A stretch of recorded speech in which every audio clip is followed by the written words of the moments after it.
ශුභ දවසක් වේවා ප්‍රිය අසන්නෙනි. මේ පාස්ටර් නෙවිල් දිනපතා ඔබ වෙත ගෙන එන හාස්කමේ වචනයයි.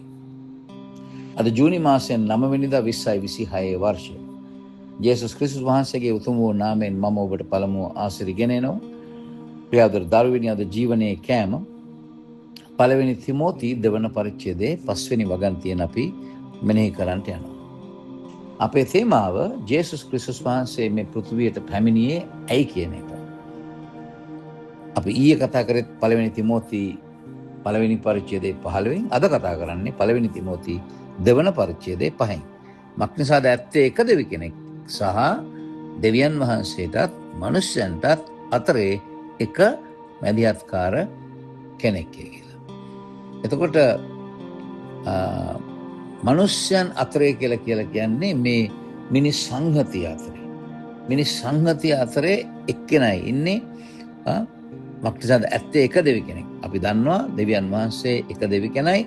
නමුත් ජේසුස් වහන්සේ තමයි මේ මනුෂ්‍ය සංහතියට සහ දෙවියන් වහන්සේට අතරතුර මැදිහත්කාරකමක් කරන්න පුළුවන් එකම තැනන් වහන්සේ කියලා. මොකද ක්‍රියා 4:12 කියනවා අපිට ගෙවෙන ගැලවීමක් නැහැ ජේසුස් ක්‍රිස්තුස් වහන්සේ තුලින් හැරෙන්න කියලා.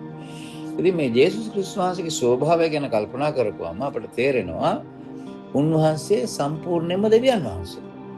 ඒ නිසා තමයි උන්වහන්සේට දෙවියන් වහන්සේගේ පුත්‍රයා කියලා කියන්නේ.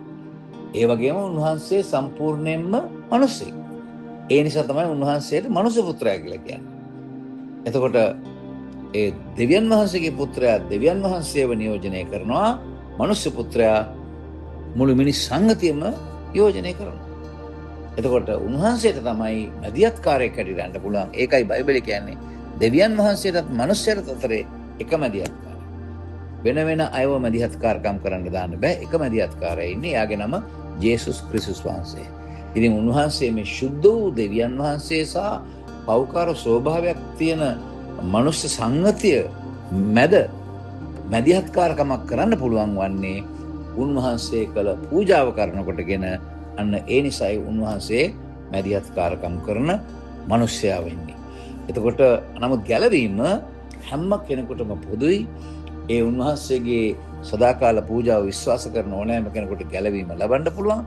අනිත් එක තමයි මහා උත්තම පූජකෙක් හැටියට පරණ ගිවිසුමේ මැදිහත්කාරකම් කරා වගේ අලුත් ගිවිසුමේ මැදිහත්කාරකම් කරන්න පුළුවන් එක්කෙනාටයි එයා තමයි ජේසුස් ක්‍රිස්තුස් වහන්සේ ඒ හයි ප්‍රීස්ට් නැත්නම් හයි ප්‍රීස්ට් හැටියට නැත්නම් මැදිහත්කාරකම් කරන තැනන් වහන්සේ. ආමෙන්.